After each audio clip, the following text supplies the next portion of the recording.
Primeiro debate, né? É como aquele jogo de ida de final, né? Aquela coisa mais estudada, a galera tocando a bola, tentando ver, né? E o principal, a musiquinha do debate da Band que Ah, marca as bom eleições. demais. Tradicional, né?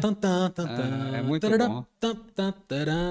Aí nessa história de primeiro debate, apesar de ser uma coisa muito estudada, todo mundo vai muito munido de dados técnicos, né? O prefeito Fuad, por exemplo, se amparou muito em dados da gestão para poder embasar as respostas, mas já teve gente tentando jogar casca de banana, né? Para o outro candidato, que é legítimo, que é do jogo. Na primeira pergunta foi o que tentou fazer a Duda Salabert para o Bruno Engler, e o Bruno Engler, acho que muito bem, conseguiu desviar, né? Inclusive uma boa atuação do Bruno, né? Não Cara, sei o se vocês Bruno, concordam. para mim, foi quem melhor desempenhou nesse primeiro Craque do debate. jogo, você acha? Foi o craque do jogo, Most Valuable Player desse primeiro debate.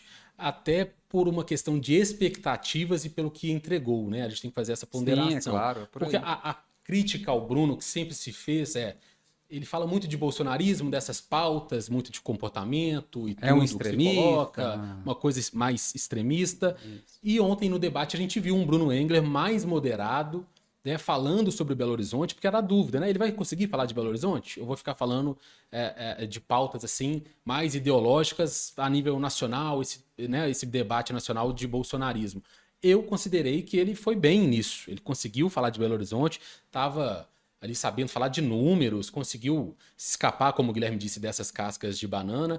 Quando puxavam ele para o bolsonarismo, eu achei interessante. Ele defendia o ex-presidente Sem Bolsonaro. citar o nome, né? Não, ele citava muito. E muitas vezes não citou também. Quem não citava muito era o Carlos Viana, que a gente vai abordar mais. O Bruno, ele defendia bem o Bolsonaro e saía depois falando de Belo Horizonte. Eu achei muito interessante disso. Eu até estava apurando aqui com o pessoal do PL que o Bruno teve um treinamento assim nos últimos dias. Não tenho como dúvida, estava na marqueteiro, cara, assim. fez todo um trabalho sobre isso. Teve um trabalho com advogado eleitoral, um advogado eleitoral muito conhecido, o Arthur Guerra. Então foi um trabalho que deu resultado ontem, né? Eu primeiro queria comentar do Guilherme aqui, ele falou uma coisa que eu concordo, assim, tipo, foi o jogo inicial, nem sei se foi o primeiro jogo da final, foi o jogo ali de campeonato, adversário se conhecendo. De um modo geral, eu achei todo mundo na retranca.